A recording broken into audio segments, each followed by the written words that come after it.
l'oublie pas. Un grand pouvoir implique de grandes responsabilités. Mise à bord. I'm Batman. Up in the sky, it's a bird. It's a plane. It's Superman. Bonjour à toutes et tous, bienvenue dans cette émission, la bande des comics numéro 36. Nous sommes le samedi 6 avril et nous sommes ravis de vous recevoir avec la bande. Au programme cette semaine du classique, on revient à nos classiques je dirais avec une première partie d'actualité, ensuite une partie où chaque chroniqueur chroniquera, je trouve. C'est bien, pas mal. Oui, Les c'est très bon. chroniques, On a compris. les chroniqueurs qui chroniquent. Qui chronique, c'est très bien. Voilà. Pas confondre. Non, ouais. On va rester aux chroniqueurs. Et en deuxième partie, nous avons décidé de répondre à l'actualité en rendant un hommage à Akira Toriyama, le papa de Dragon Ball, entre autres.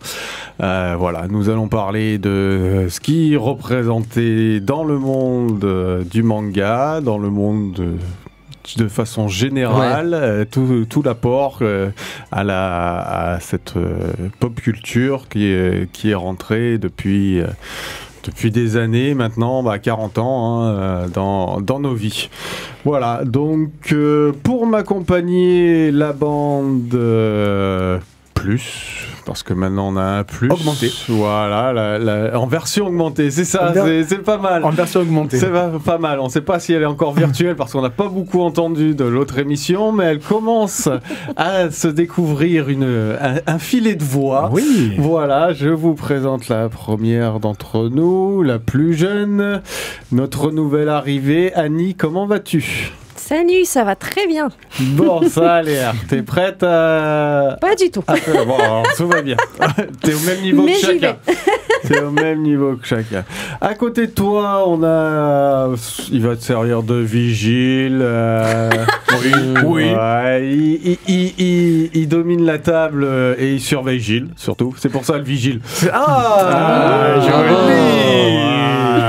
C'est notre cher Rémi, comment vas-tu ? Ça va très bien, très heureux de vous retrouver. Voilà, après le plus nerveux, non je déconne, c'est notre créateur de quiz internationalement Julien Lepers. demandé. Franchement, on se l'arrache. On est obligé de recevoir et de dire non à certaines émissions. Cyril Ferraud commence un petit peu à mouiller. C'est ça. Attention. Les chiffres Ça doit et être les ça, ouais. lettres, attention. Gilles, comment vas-tu ? Ça va super et toi? Ça va. Et le dernier aux manettes, le Pat Le Guen, dégoûté d'entendre toutes ces bêtises depuis le début de la présentation, se disant qu'est-ce qui va me tomber dessus ? Rien. On loue ta qualité technique et ton flegme. En même temps, si on le loue pas, il appuie pas sur le bouton. Ouais, c'est ça, mais c'est pour ça. Mais faut pas le lire. Il faut pas le lire. Bonjour à toi, Jay. Il a progressé, il y a des jingles maintenant. Voilà.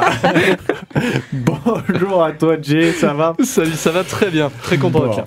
Et je suis RD, ravi de vous accompagner, tout ce petit monde, pour cette émission. On se fait un premier jingle et on attaque les news. Breaking news. Alors, qui commence ? Annie, tiens. T'es la dernière arrivée, tu commences. Ok, ça en va très bien. Dis-moi. Alors, il y a 2 sorties dont je voulais parler. Un animé cette fois-ci, par contre. On a Mushoku Tensei, saison 2, partie 2, qui sort demain sur Crunchyroll. Avec, je crois ils ont pris 6 mois de retard par rapport à la date annoncée de base. Donc à partir de demain, voilà, on pourrait le regarder et en profiter sur Crunchyroll. C'est quoi déjà le titre français ? Je ne le connais pas, je suis désolée. D'accord. Tu l'as toi, Gilles ? Non, moi c'est ce titre pour les mangas du coup. Ah ouais ? Mushoku Il me semblait Tensei. que C'est un isekai. Voilà, ok. Rappelle-nous l'histoire, vite fait. Ah ouais, traduit là. C'est fantasy, univers fantasy, Isekai, c'est ça? Isekai, non, ça veut dire... ça veut dire monde. Ça veut dire D'accord. un autre monde. Un autre monde, si d'accord. tu le traduis, ouais, notamment. Ça parle de quoi? Ça parle d'un travailleur dans une entreprise lambda qui se réincarne en fait dans un petit magicien dans un autre monde. Et puis on suit l'histoire et son développement tout simplement. Ce qui est très très à la mode ces dernières vraiment, années, le changement de... Tout à fait. Ils font que ça, quoi. Il y en a dans beaucoup. les jeux vidéo, les mondes... En slime, machin... Voilà. Ouais, c'est ça. Et il y aura la saison 3 de Slime, mais au mois de mai. Et ta deuxième info? Et la deuxième info, donc c'est Black Butler. Oui. La saison 4 qui sort une semaine plus tard, du coup, le 13 avril, pareil sur Crunchyroll. Et là, pareil, ils ont eu une énorme pause en fait entre les saisons, donc ça reprend. Voilà. D'accord. Donc c'est ça l'actualité. Ok. Pour rebondir en parlant de Crunchyroll, tu nous avais parlé de Dan Dan, le manga. Oui. Oui. Il y a l'anime qui... Voilà. Excuse-moi de te réveiller. Ah oui, ça fait petite... Là, je sais pas. La solitude de Dan. Là, franchement, il était très très loin. Ah ouais, non, là, je voyais pas... Donc, il va sortir, il est prévu pour l'automne, je crois. On va avoir Kaiju numéro 8, dont toi, tu nous avais parlé. Oui, voilà, aussi. Donc, on a une bonne livrée de nouveaux mangas de l'année dernière qui arrivent en animé et ça promet d'être pas mal. Gilles, vas-y, dis-nous tout. Pour rester dans la continuité des mangas, il y a la deuxième vague des 20 ans de Ki-un qui arrive le 4 avril avec les Jujutsu Kaisen. Pour 2 mangas achetés, vous avez une médaille qui sera offerte. Et théoriquement, si la production n'a pas foiré encore une fois, on devrait avoir le coffret pour mettre les médailles dedans, coffret en bois. Ah, je croyais que c'était ça avec les doigts dedans. Non. Parce qu'il y a des trucs, je crois que j'ai vu au Japon où ils offraient avec le manga le doigt de démon. Le doigt du démon dans un petit coffret bois. Mais bon, ils sont largement au-dessus de nous en termes de goodies. Oui, je vois ça. Quand ils font des offres promotionnelles. Jay, une news? Je vais sortir un petit peu du manga, je vais vous parler de comics. Bien avec sûr. les Tortues Ninja qui fêtent leurs 40 ans le 5 mai. Déjà 40 ans, voilà l'œuvre de Kevin Eastman, et Peter Laird. Et donc Jason Aaron, l'auteur qu'on connaît notamment chez Marvel qui a bossé sur Thor, va reprendre la série à la suite de Sophie Campbell à partir de juillet 2024. Et pour 4 premiers numéros, avec des dessinateurs différents pour chaque numéro, qui vont être consacrés chacun à une tortue. Et donc on a notamment Joelle Jones, que j'adore, qui avait bossé sur du Batman notamment. Du Catwoman aussi, je crois. Ouais, Catwoman, elle avait fait du Wonder Woman aussi avec Wonder Girl d'ailleurs, avec le personnage brésilien. Oui. Enfin voilà, elle est vraiment une super dessinatrice que j'adore. Il y a Raphaël Albuquerque. Ah oui, très bien. Beaucoup ici. Il marche beaucoup avec Mark Millar. Voilà, Cliff Chiang. Voilà, pas mal de beau monde sur les premiers numéros. Fabuleux. Ouais, c'est pas mal. On voit que les Tortues Ninja ont pris. C'est drôle. Ils ont essayé de le relancer fou, comme ça, sans trop l'appuyer sur un film comme ça pouvait être les dernières années. Là, ils l'ont lancé comme ça. Ils l'ont un peu appuyé sur Batman. Parce que tout peut t'appuyer sur Batman. Oui, c'est vrai. Ça marche toujours. Ça me fait penser à l'image que tu as partagée sur pourquoi tu n'aimais plus Batman. On aura peut-être l'occasion d'en reparler. Mais ouais, écoute, c'est pas mal. Ça amènera à nos enfants de connaître ce que nous, on a connu avec les Tortues Ninja, même si c'est un peu plus sombre. Oui, c'est en comics. Et d'ailleurs, en complément, pour l'anniversaire, il y a énormément d'autres choses qui vont sortir dans ce même délire. Il y a un jeu vidéo qui est en prévision, il y a une série animée. Enfin voilà, ça, on en avait déjà parlé. Et il y a une autre série du coup en comics qui sort donc toujours pareil chez IDW Publishing, qui est TMNT Black, White and Green. Donc ils font un petit peu le gimmick qu'on retrouve chez Marvel et chez DC, avec les Black, White and Red notamment pour Harley Quinn, Black, White and Blood pour Wolverine, et donc avec uniquement le code couleur vert qui va ressortir dans des planches en noir et blanc. Et voilà, là ça va être par Declan Shalvey. Il y a Jock aussi qui va bosser dessus, qu'on a eu bossé sur Batman Sombre Reflet notamment. Donc voilà, du très beau monde, et ça arrive le 8 mai aux États-Unis, donc un petit peu avant. D'accord, bon, ça se développe, c'est bien. On attendra de voir ce qui arrive en France exactement, mais est-ce que pour l'achat des 4, tu as une part de pizza offerte Carapace, peut-être. C'est mieux qu'un dur mort. Non, t'as le rat. T'as le rat. T'as le rat. Le rat. Splinter. Le rat. Mais c'est toujours mieux qu'un rat. Ça a changé les c'est sec. Ils sont mis avec un cartel mexicain depuis qu'ils font du trafic d'organes. J'ai pas vu passer la transition, quoi. Non, mais j'ai pas vu. N'importe quoi. Ah, mais c'est ça, on embauche des étrangers. On les comprend plus.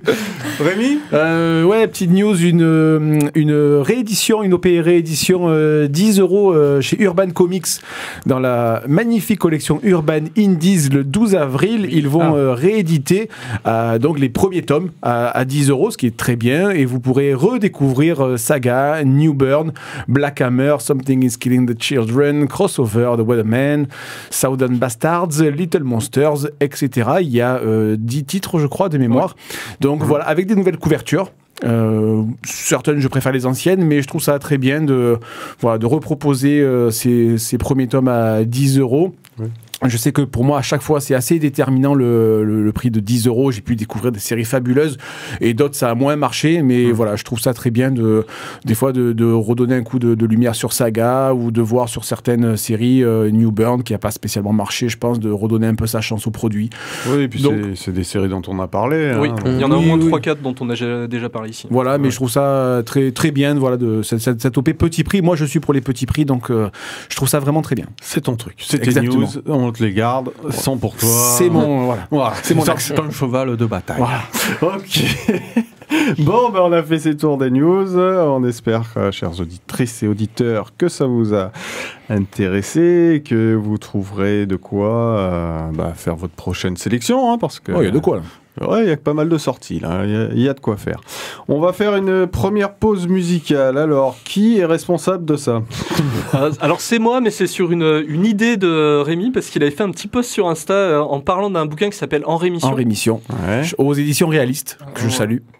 Et donc t'avais posté avec en morceau de fond la FF avec 100 rémissions. Je me suis dit là c'est obligé, je te le pique parce que donc d'autorité, il a dit ça sera dans le tu vois, d'autorité quoi. La FF étant la Funky Family. Exactement. Tout à fait, fête de mars. Alors on écoute ça. On est de retour dans la bande des comics. On peut pas dire, comme je le disais, hein, on est très hétéroclite en termes de musique. D'une semaine à l'autre, d'un mois à l'autre. Vous écouterez tout, mais au moins comme ça, vous découvrez que vos chroniqueurs ont des goûts et des aspirations différentes, et c'est ce qui fait la magie. Oh, charme. Charme, carrément. Alors, nous allons parler chronique. Écoute, je vais commencer par Gilles, qui va nous faire sa chronique sur quoi? Dis-nous tout. Une BD. Oui, c'est bien. Déjà, c'est beau. Alors, je vais vous parler de Les 5 drapeaux de Pau aux éditions Paquet. C'est sorti mi-mars. De Pau? Pau, PAU. Ah, PAU, comme la ville. Oui, voilà. D'accord. Alors, je t'emprunte ça. Ah, vas-y, prends. Oui, lui prend pas son texte. Ouais, quand même. Ah, c'est ses notes? Non, c'est même pas mes notes. C'est juste pour avoir une petite info. Alors, ça va être une série prévue en 5 tomes. Alors, vous connaissez mon amour un peu pour l'Espagne et pour la culture espagnole. Et ben, on est parti sur Espagnols. ça. Oui, aussi. Ouais. Alors, on va être avec l'auteur, Pau, qui va nous parler de son grand-père, Vicente, qui a été engagé pendant toute la période guerre civile plus Deuxième Guerre mondiale. Il a été engagé sous 5 drapeaux différents pendant cette période, et ça va être vraiment son histoire sur comment il a pu être engagé sous ces 5 drapeaux. Ce qui va être intéressant avec cette bande dessinée, c'est que pour chaque drapeau, il va avoir un style différent, un style de dessin différent et des couleurs différentes.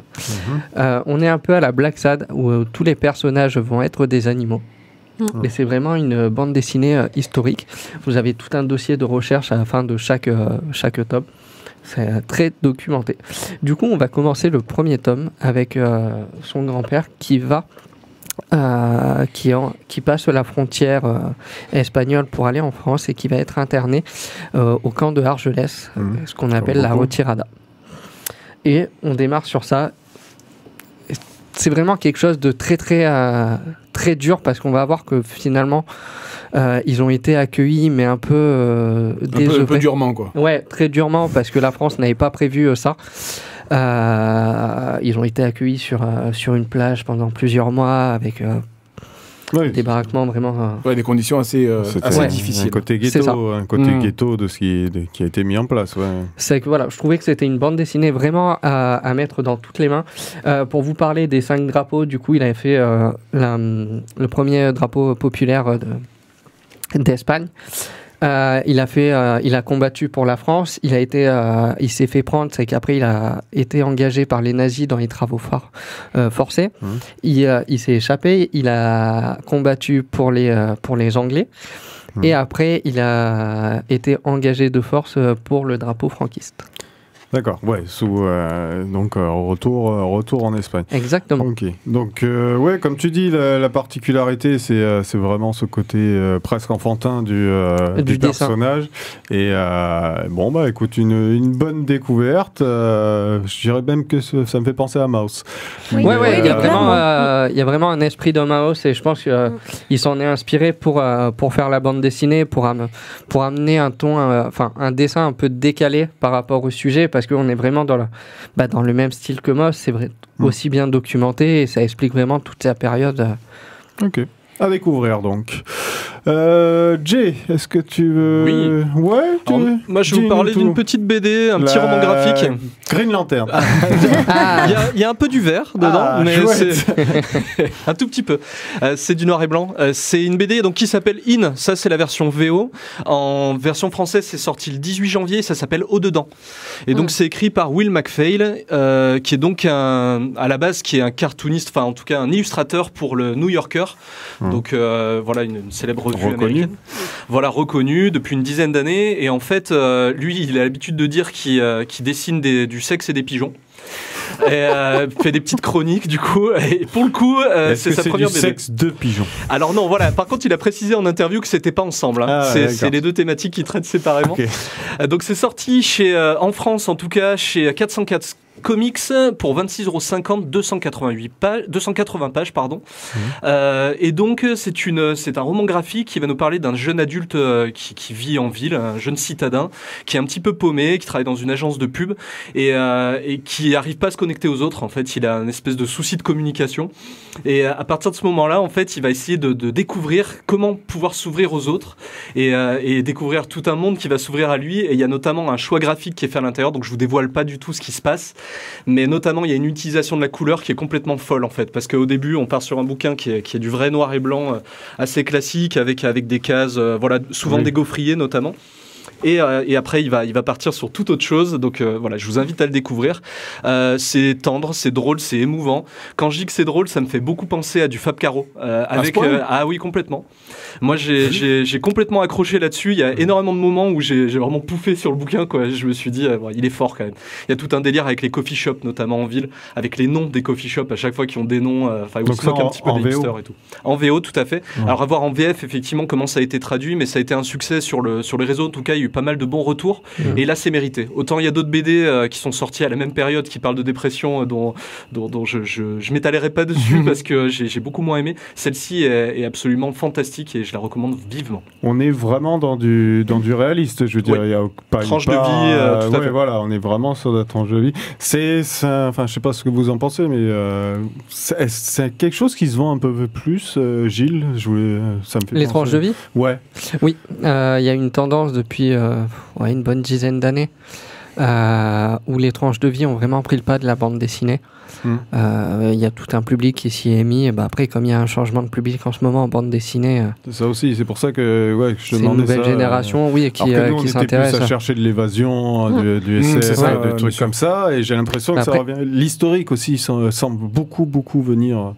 Oui, de toute façon, ce qui marche le mieux en ce moment en bande dessinée, ça va être tout ce qui est documentaire et la tranche de vie. Hein. D'accord. Après, c'est lié à l'actualité. Vous avez tout ce qui est développement personnel qui cartonne. BD, tranche de vie. D'accord. On va passer à autre chose. Juste une question, où est-ce que tu l'as acheté? Parce que vu que tu l'as acheté en VO. Alors ça, pour le coup, c'est ma compagne qui l'a acheté il y a quelques années avant que ça sorte, parce que c'est sorti en 2021 en Angleterre. Ah oui. Et donc nous, on a attendu 3 ans. 2018. Ouais, ça doit faire 2-3 ans sur Internet, quoi. Ah ouais, d'accord. Voilà. Ok, c'est pas que t'as pas un moyen de changer, de passer dans le temps ou quoi que ce soit. Non, j'ai pas encore très bien, la DeLorean. Très bien, si tu l'as, très bien. Hein. Annie, dis-nous tout. Est-ce que vous connaissez Darwin's Game? Oui. Deux noms. Moi, je connais les Darwin Awards, mais c'est pas la même Je connais chose. Darwin pas la même chose, Incident en manga. Ouais. Mais c'est pas rien à voir. Alors, Non, dis-nous. d'accord, ok, Non, regarde. c'est bien un manga. Vas-y, Bien continue. manga. Eh bien, c'est l'histoire d'un lycéen qui s'appelle Sudo Kaname, qui est invité à rejoindre un jeu. En acceptant l'invitation, il se fait mordre. Pardon. En acceptant l'invitation, il se fait mordre le cou par un serpent. Et du coup, il devient un esclave dans une énorme arène où les participants se connectent via un réseau social. Et c'est une grosse battle royale. D'accord. Donc, tu as ta vie qui est mise à prix, tu as des gains associés par rapport à ça. Notre lycéen, lui, il a envie de se retirer par tous les moyens possibles du jeu, tout simplement. Il n'arrive pas à y parvenir. Il n'arrive pas à y parvenir. Du coup, par la suite, il réussit à battre quand même deux personnages assez importants dans le jeu. Donc, il devient connu et on suit son évolution en fait dans l'histoire. Sur le côté un peu pacifiste et pas avide en fait du côté j'ai envie de tuer quelqu'un pour récupérer l'argent. D'accord. Est-ce que ça fait sens? Oui, on a compris le truc. Donc, ouais, parce que souvent les personnages arrivent tout frais, on parlait des changements de monde ou quoi que ce soit, ou même dans n'importe quelle histoire de manga, il est tout frais, vierge, la blanche colombe, et puis après commence à se développer des pouvoirs et tout, et il en a plus rien à faire, et généralement ça pète. Mais là tu dis qu'il reste axé vraiment sur le côté pacifiste et ouais, très objecteur de beaucoup conscience. axé sur les réflexes quand même, sur cette survie en fait qui est mise en place tout simplement. Et puis en fait il arrive à avancer seulement si c'est nécessaire, on va dire. Voilà, donc s'il arrive à sécuriser une situation pour passer outre le côté menaçant, et il trouve cette solution là. D'accord, donc on est quelque chose de beaucoup plus psychologique qu'un simple jeu basse. On est un peu dans le même style de Death Note. Au niveau de la réflexion, pour pas vraiment qu'il y ait de mort, pour esquiver la situation, grosso modo. Oui. D'accord. Donc, il y a combien de... Alors, il y a 30 volumes. C'était sorti au Japon entre décembre 2012 et, si je ne m'abuse pas, octobre 2023. En France, c'est édité à partir de août 2014 par Kiun, justement. Et voilà. Je crois même qu'il y a une adaptation en anime pour le... À voir, parce que c'est un titre qui me dit pas... Pour le manga, ouais. À part le truc, là, le Great Runner, là, qui vient de sortir, enfin bref. Ok, ben merci. Avec plaisir. Voilà. Voilà. Ça, alors, il en regardait. Mais c'est pas obligé. À toi non, moi c'est bon, je vous laisse. Ça nous fera un peu plus de temps, gagner un peu plus de temps. Il fallait me le dire. Moi, je pensais que t'allais. Non. Aujourd'hui, j'anime, je vous passe la main et ça permettait à Annie de prendre ses marques et qu'on ne soit pas tous pressés et qu'on ne gâche pas notre hommage à Toriyama. C'est à moi. Je sacrifie ma chronique au plaisir de donner. C'est très beau ce que tu fais. Voilà, c'est beau ce que je dis. Est-ce que tu dis, oui. Voilà. Alors, nous écoutons. Aujourd'hui, je vais vous parler de Bobigny 1972 de Marie Bardiot-Vaillante et Carole Morel. Oh, Carole Morel, c'est fabuleux. Et c'est édité chez Glénat. Bobigny 72 raconte le procès de Marie-Claire Chevalier, 15 ans, qui, suite à un viol, tombe enceinte évidemment et choisit d'avorter. Cette décision étant particulièrement compliquée à prendre et à assumer. Elle sera aidée par sa mère, de nombreuses amies et même des médecins. Je rappelle, à toute fin utile, à cette époque, l'avortement est illégal et peut conduire à une amende, voire à une peine de prison. L'ironie de la chose fait qu'elle sera dénoncée à la police par le violeur en personne. Alors là, la bonne nouvelle, donc, c'est qu'on est sûr que les plaintes pour viol aboutissent. La mauvaise, c'est qu'on ne fait pas encore bien la distinction entre le violeur et la victime. Mais je pense que c'est rien de bien méchant, c'est vraiment un tout petit réglage à faire. Mais bon, enfin, vous imaginez quoi, dénoncé par le violeur, mais il faut vraiment pas avoir de rate, quoi. C'est comme si quelqu'un était invité dans le studio de France Inter. Ouais, les LRM, c'est des traîtres de gauche, des traîtres de droite. Et 2 ans après, tu retrouves cette personne ministre de la Culture. Oh, c'est fou ça. Tu vois, c'est dingue. Enfin. C'est l'avocate Gisèle Halimi, un croisement entre Ali McBeal et Mike Tyson qui va défendre Marie-Claire durant son procès. Alors elle, tu la mettais dans 12 hommes en colère, le film durait exactement 14 minutes, générique compris. Elle retournait les jurés plus vite qu'une bigoudaine retourne des crêpes pendant la Chandeleur au centre commercial de Quimper, qui s'appelle l'avenue 29 là-bas. Encore une fois, c'était les femmes pauvres qui étaient malheureusement les plus impactées par les lois anti-IVG, alors que bizarrement, j'ai même mis des guillemets, bizarrement, les plus aisés pouvaient être aidés dans l'anonymat le plus complet. Encore une fois, 2 poids 2 mesures, 72-2024, le problème reste le même. Plusieurs personnalités ont témoigné lors de ce procès, Michel Rocard, Simone de Beauvoir, Delphine Seyrig, Jacques Monod. Alors on est plus proche des Expendables que des Avengers, mais quand même, à l'époque, ça a envoyé quand même du lourd. Ah oui, pour finir, petite précision. 1972, c'est l'année durant laquelle se passe l'action, c'est pas le prix. Voilà, alors je sais, c'est Glénat qui édite, c'est pour ça que la confusion est possible, à moins que la BD soit imprimée sur du renard argenté ou du thon rouge. Non, ça reste du carton et du papier. Bon, voilà, Bobigny, 1972, donc de Marie Bardioux-Vaillante et Carole Morel. Oh, mais Carole Morel. Une BD historique à lire et à faire lire. Merci beaucoup, très bien encore cette fois. On parlait de BD historique, on voit qu'on... C'est fabuleux. Voilà, on y arrive. Pourtant un sujet lourd et difficile, mais bon, vous nous avez prouvé, ramené plusieurs fois qu'on pouvait avoir cette façon d'aborder l'histoire via la BD. La bande dessinée, hein. Et je trouve que c'est même quelque chose qui est plus abordable. Bon, bien sûr, c'est mon rendu, mais voilà quoi. Des fois, on a besoin de se projeter. Et les gens qui lisent ne se projettent pas forcément. Et là, avoir une image. Mais en fait, elle était sortie pour les quasi 50 ans de la loi Veil, en fait, et puisque c'est ce qui mènera à la loi Veil. Et voilà, je trouve ça bien de marquer dans le temps ces étapes. C'est vrai que pour nous, en 2024, on se projette. Moi, je me projetais même pas dans une société où c'était, tu vois, c'était interdit, tu vois. Donc c'est des choses qui nous semblent nous acquises. Et comme plein d'autres choses qui n'ont pas été acquises et qui ont été acquises dans la difficulté. Et je trouve ça bien par une bande dessinée, par d'autres actions en fait de rappeler ça, de rappeler que récemment c'est un acquis qui a été inscrit dans la Constitution. Et voilà, donc je trouve ça bien par une BD. J'ai eu la chance de rencontrer les autrices à Angoulême. J'ai fait ma demande en mariage à Carole Morel qui malheureusement l'a refusée. Oh non. Mais oui, j'ai tellement déçu. Mais du coup voilà, c'était un plaisir d'échanger avec elle et de concrétiser un peu Carole Morel. C'est une autrice que je suis depuis extrêmement longtemps. Et voilà, de par le sujet, de par ce qu'il représente et ce qu'il aborde, je trouve que c'est vraiment une très très belle bande dessinée. Ouais, c'est une lutte importante. Bon, après, on sait qu'on n'aura pas de service presse de Glénat. Hein. que tu envoies, on n'est pas gagné. Mais ouais, non, c'est une très très très bonne chose. On vous le recommande. Alors, je rétablis la vérité, j'en ai eu un. Mais c'est pas celui-là. J'en avais eu un, mais c'est pas celui-là. Ouais, et ils n'ont pas encore tendu le. Ouais, c'est ça. Hop là, non.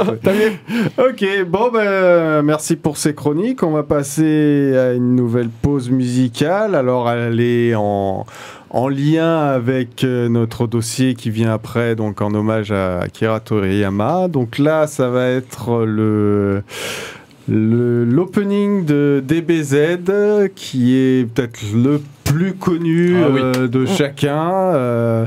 Voilà, si vous avez déjà tombé sur un DBZ qui commençait hors Club Dorothée, parce que voilà, je vous parle pas de la version française, vous avez entendu cette musique, donc voilà, on écoute ça. Chala Chala par Hironobu Kageyama. Voilà. Comme il est dit. Amen. Vous êtes de retour dans la bande des comics sur Radioactive 100 FM ou radio-active.net. On va attaquer après l'opening. C'est rien de plus logique que d'attaquer l'hommage à Toriyama, donc le papa de Dragon Ball, entre autres choses. Je vais laisser la parole à Jay qui va nous introduire un peu ça, et puis après, chacun parlera de ce que ça représente, ce que ça... Voilà, tout ça Ok, alors juste un petit point sur Akira Toriyama, du coup décédé à 68 ans début mars. On a parlé partout, dans tous les médias, que ce soit les médias spécialisés ou pas. C'est vraiment un personnage qui a traversé un petit peu tout notre univers culturel. Il a fait la une de Libé, non, en plus. Ah, c'est tout à fait possible. Oui. Ouais. Mais même je sais qu'il y a même des chaînes spécialisées dans le sport qui en ont parlé. Enfin, c'est assez fou, quoi. Le bonhomme, on voit tout ce qu'il a posé, en tout cas, comme c'est vraiment la pierre angulaire, en tout cas, de son art. Donc mangaka. Qui a écrit notamment donc Dr. Slump à partir des années 80, Dragon Ball à partir de 84, qui continue encore aujourd'hui à travers Dragon Ball Super, donc qui a duré très très largement dans le temps. Ils en ont vendu Dragon Ball en manga entre Dragon Ball Super, près de 300 millions d'exemplaires dans le monde. Dragon Ball Z. C'est fou. Alors Dragon Ball en manga, juste une petite précision pour le coup, qui comprend à la fois Dragon Ball et Dragon Ball Z, ce que nous on appelle en série. Voilà, la série représente 42 volumes qui sont édités en France chez Glénat et qui comprend donc tout depuis l'enfance de Sangoku, donc le petit fan d'arts martiaux avec sa queue de singe, jusqu'à effectivement les derniers arcs Dragon Ball Super. Et du coup la question c'est effectivement quel est votre souvenir le plus marquant à chacun sur cette saga. Annie fait les grands signes, donc on va lancer. Alors allez, moi j'ai un bon souvenir. Enfin j'en ai plusieurs, mais un sur lequel je veux m'attarder. J'ai re-regardé les débuts de Dragon Ball il y a de ça quelques années. J'ai calculé et j'ai vu qu'on passait 14 épisodes en moyenne pour les scènes de fight. C'est pas mal. Voilà. Ah, c'est vrai que ça a été une... Oui, on a découvert les combats longue durée. À rallonge. Ah oui. Oui, clairement. Mais tout en ayant ce côté tension, ce rebondissement, tout ça. Enfin, tu étais dans l'attente quand même tout le temps. Et puis, voilà, moyenne de 14 épisodes quand même. Mais est-ce que toi, parce que tu es la plus jeune, mais est-ce que tu as connu par Dragon Ball ou par Dragon Ball Z? Non, par Dragon Ball. Par Dragon Ball, ouais. T'as déjà regardé Dragon Ball? Ah oui, donc... Ouais. Parce que oui, notre génération, les quarantenaires, on a commencé par Dragon Ball. Oui, bien sûr. Mais j'ai l'impression que c'est plus la France, ça, pour le coup. Bah, c'est arrivé. Ça, de toute façon, ça a été un des premiers mangas, enfin animés, à être mis en avant dans les émissions, parce qu'on pouvait avoir avant Ken le Survivant, Goldorak ou quoi que ce soit, mais qui n'était pas forcément mis en avant. Et c'est le premier qui a permis le développement d'un merchandising derrière. Ouais. Ah d'accord. C'est les cartes notamment. Les cartes, ça a été la folie. Mais je veux dire, Dragon Ball Z, quand ça a commencé les premières transformations en Saiyan, en Saiyan, c'était devenu la folie. Oui. Et puis ça a décliné en plein de personnages. Donc chaque personnage avait son truc. Et donc il y a toujours eu quelque chose. Ça a toujours accompagné notre génération depuis 40 ans. Oui, c'est ça, c'est vrai. Et pas que. Et on parle de Dragon Ball, on va forcément revenir là-dessus. Mais comme tu dis, il y avait à râler avec le Dr. Slump. Il a aussi fait le character design de Dragon Quest. Dragon Quest en jeu vidéo. En jeu vidéo, qui est aussi quelque chose. Après, il s'était mis plus en retrait sur Dragon Ball Super. Mais par exemple, ses dernières créations, ça va être celle qui va sortir, là, le Dragon Ball Daima, qui devait d'ailleurs sortir uniquement sur le web et qui maintenant va passer aussi à la télé, et sur lequel il a fait le character design, l'histoire et je ne sais plus quoi. Enfin, c'était sa dernière. On va pouvoir considérer comme sa dernière création. Dans l'univers de ça. Rémi, tu voulais dire... Oui, par rapport à Dragon Ball, c'est vrai que tu disais que ça nous accompagne depuis 30-40 ans. Moi, j'ai découvert Dragon Ball quand ça sortait en petit fascicule en presse chez Glénat. Et les toutes premières éditions, en fait, je pense, de Dragon Ball en France, c'était au numéro, ça sortait uniquement en kiosque et tout. Et donc, à partir du numéro, je crois, 24, je les ai tous, tu vois. Et donc, j'ai suivi avec ça. Et récemment, moi, j'ai pris la l'abonnement à mon fils là de ce qui sort en presse en grand format, mais en fait tu peux pas savoir, comme je lui dépose le carton sur le lit, il lâche tout ce qu'il fait, alors que si tu veux, moi j'ai toute l'histoire, il s'en fiche complètement, il déchire le carton et en fait il dévore le Dragon Ball, parce que voilà, c'est en grand format, ils ont respecté le sens japonais, ça c'est bien, et donc il se replonge dans ce Dragon Ball qui est un peu pas suranné, tu vois, mais qui a bien vieilli, je trouve. Qui pour nous date d'il y a 30 ans, et en fait il lit ça comme si c'était sorti il y a 15 jours, tu vois. Ouais, donc c'est extrêmement transgénérationnel. Ça marche très fort même auprès des jeunes générations. C'est ça, bien sûr. Tu peux filer. Et en plus c'est intemporel. C'est intemporel, et en plus c'est un dialogue commun que moi je peux avoir avec mon fils qui a 10 ans, tu vois. Donc en fait il y a plus de barrière de génération, tu vois. Si de même à 45 ans je fais un Kamehameha, un minot il va le comprendre, tu vois. Bon, j'aurais l'air ridicule, mais pas plus que quand on le faisait à mais oui, qui n'a pas fait de fusion dans la cour, tu vois. Donc on arrive à avoir un langage commun entre les quadras et les jeunes de maintenant. Donc alors bien, ça a évolué, c'est sûr, à Dragon Ball. Moi, l'autre qui a les cheveux bleus, machin, moi j'ai arrêté. Hein. Mais si tu veux, là où on arrive à les surprendre, c'est que nous on connaît le début de l'histoire, tu vois. Donc je trouve c'est toujours assez croustillant d'échanger avec eux. Ouais, et puis on est vite addict, hein. Moi ça ne me dérange toujours pas de continuer à regarder. Et j'ai regardé à peu près tout ce qui s'est fait en animé, en décalé, etc. Donc c'est vraiment...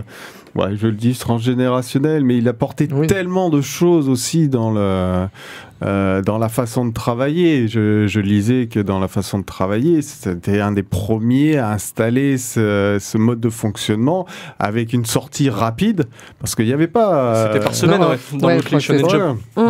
Les Shonen Jump, il fallait ce truc. Donc ça a commencé à être l'armée d'assistants, de trucs comme ça, et voilà. Gilles, tu voulais... Non, bon, merci. C'est ton souvenir. Mon premier souvenir avec les Dragon Ball, c'est quand j'étais en primaire et que je courais entre midi et 2 chez mes grands-parents pour le voir au club Dorothée. Ah ouais. Bah, c'était, ça se faisait, ça. Je croyais que tu courais dans la cour pour essayer de t'envoler. Non. Mais je pense qu'il y en a qui l'ont fait. On a tous essayé un Kamehameha chez soi. On y a cru. Oui. Bon, peut-être que je suis Super Saiyan et je le sais pas. Tu vois. Pourquoi pas moi?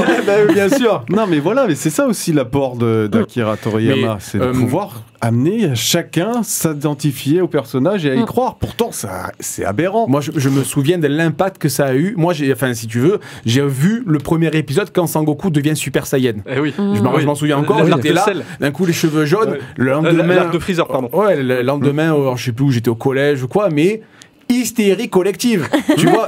Mais c'était, et en plus l'absence d'internet et de réseaux sociaux faisait que les rares chanceux qui l'avaient vu, tu vois, en parlaient comme si c'était la chute du mur de Berlin, quoi. C'est un événement, il y a un avant, un après, tu vois. Maintenant, en 3 secondes, tu le retrouves, tu vois. Mais maintenant, mais c'est vrai que ça a été. Avant, il fallait t'attendre la sortie de la un raz-de-marée, quoi. Ouais, c'est ça. Mais ça a été un raz-de-marée, tu vois. Je dis putain, la transformation, quoi. Ouais, après, faut dire, il y avait tellement d'attentes. Vas-y. Non, il y a eu tellement d'attentes pour arriver à ce combat-là. Il y a cette transformation. Ça faisait 20 épisodes qui nous tenaient. Je crois que c'est un des plus longs. Je crois que c'est un des plus longs. Je crois que même que c'est le plus long combat en termes d'animé sur la durée en termes d'épisodes. Mais on était à fond sur chaque nouvelle transformation, chaque nouveau personnage se sont tellement bien intégré.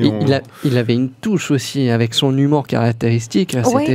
C'était très léger aussi. Ce Goku, c'est la meilleure représentation de l'adolescent que tu peux avoir, quoi.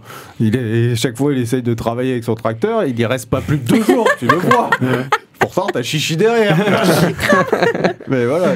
Petite anecdote du coup, parce que pour le coup, moi, c'était, alors c'est pas la découverte, mais un épisode assez marquant. C'est il y a une dizaine d'années, lors de la première Japan Expo que je fais de ma vie, ma compagne m'amène là-dedans. Moi, j'avais jamais fait ça, je connaissais pas. Donc avec les cosplays, tout ce qu'on peut retrouver. Et en fait, on rentre dans la salle et directement, en fait, il y avait un mec qui levait les bras en tenue de Vegeta et qui fait un Genkidama. Et là, en fait, je me suis dit, waouh. On a les mêmes rêves, quoi. Et il y a tant de monde qui ont ces mêmes références, en fait, et voilà, d'aller chercher l'énergie. Ils demandaient l'énergie à tout le public, en fait, pour après simuler un espèce de fight sur une scène, quoi. Et j'ai trouvé ça incroyable. Je me suis dit, ouais, on a partagé les mêmes références quand on était petits. Ouais, c'est ça, ouais. Et c'est mondial. Et c'est mondial. mondial. Oui. Clairement. Je sais pas, vous avez vu peut-être sur internet passer ces espèces de comédies musicales que font les Chinois Oui, exactement. dans des stades. Et tu te retrouves avec 50 000 personnes, des écrans géants monstrueux, des acteurs qui te rejouent les scènes les plus importantes de Dragon Ball, plutôt Dragon Ball Z. C'est impressionnant. Oui, parce que c'est plus scénario. Enfin, au niveau de la scène, c'est peut-être plus vendeur. Oui, et puis bon, on sait tous que l'arc, le meilleur arc, ça va être l'arc de Cell. C'était ma question, celui que vous préférez pour le coup, votre arc préféré dans de tout. Cell, avec le ouais. meilleur combat avec Gohan. Vegeta avec Vegeta et Sangoku Ah ouais, au ouais. début. Ouais. Je sais pas, moi j'ai une petite Non, c'est préférence. Baldushin, c'est J'ai une petite préférence quand Piccolo forme Sangohan. Sangohan, ah ouais. Ouais, j'avoue. J'avoue que ça, si tu veux, il y a une espèce de passation de pouvoir, je te déteste, mais parce qu'on a Pas des vraiment. intérêts communs, je vais être obligé de te former parce que ton père est pas là. Et on voit comment il est effrayé parce que du coup il se transforme en singe, donc du coup il a une peur verte. Ouais. Piccolo, Oui. mais du coup il se rend. Et je trouve que voilà, c'est le côté, oui, je te déteste, mais je te forme, mais je te sauve la vie. Enfin, tu vois, il y a tout cette ambivalence dans les sentiments, et moi j'avoue que j'ai une préférence pour cet arc-là. Ouais. Gilles, Moi, c'était le combat avec Freezer. Toute cette Ah arc. ouais. Ah ouais. l'arc Namek. Ouais, je trouve que c'était vraiment l'arc qui a tout amené le reste derrière, toute la construction. Oui, c'est Ça a été, une bonne ça introduction. Annie, toi Moi, je vais rejoindre mon ami Rémi. mais je suis d'accord, en fait, surtout sur le côté très équitable, très dans le respect, en fait, dans la façon de faire, très juste, on va dire, dans la façon de faire. Donc, comme il a pu surligner, tu as ce côté, voilà, on n'est pas censé s'aimer, mais pourtant, on a suffisamment de respect pour pouvoir avancer tous les deux, chacun bien sûr. dans...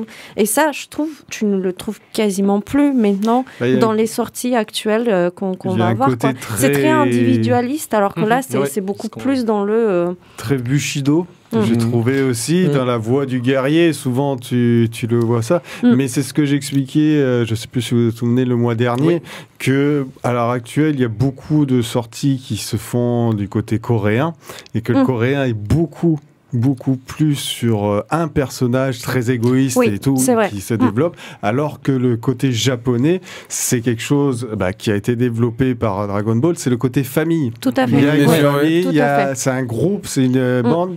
Ça sera pas toujours le même qui sortira la solution du truc. C'est vrai. Il y en a qui partent, il y en a qui reviennent. Il y a des c'est beaucoup plus identifiable, je trouve, en Oui. termes de vie courante. Que ne peuvent l'être certains mangas actuels, oui, où on est pour beaucoup plus dur et beaucoup plus apocalyptique. Et puis il y avait le côté, ça a toujours été un côté plus joyeux, Dragon C'est Ball, vrai. même dans les pires moments. Je veux C'est dire. vrai, c'est vrai. Ils ont tout rasé, il n'y a plus personne, Oui. mais hop, c'est bon, Mais il y a c'est parce qu'il y a cette les boule boules de de cristal. cristal. Il y a cette boule de cristal. Tu peux redonner Et plus alors, au personnage. Il y a tout le délire de l'au-delà aussi. Ouais, Oui. C'est vrai. On a vu beaucoup de dessins hommages, le représentait Toriyama avec sa petite figurine qui le représentait. Il se représentait, vous D'accord. savez, avec sa petite figurine de Oui, oui. robot. Ouais. Ah oui. Tu le vois comme ça, où on le voit beaucoup. Et puis, faut voir justement les hommages dans le monde. Vous avez dû voir passer, on a Que dit ça. que James Chris en a fait.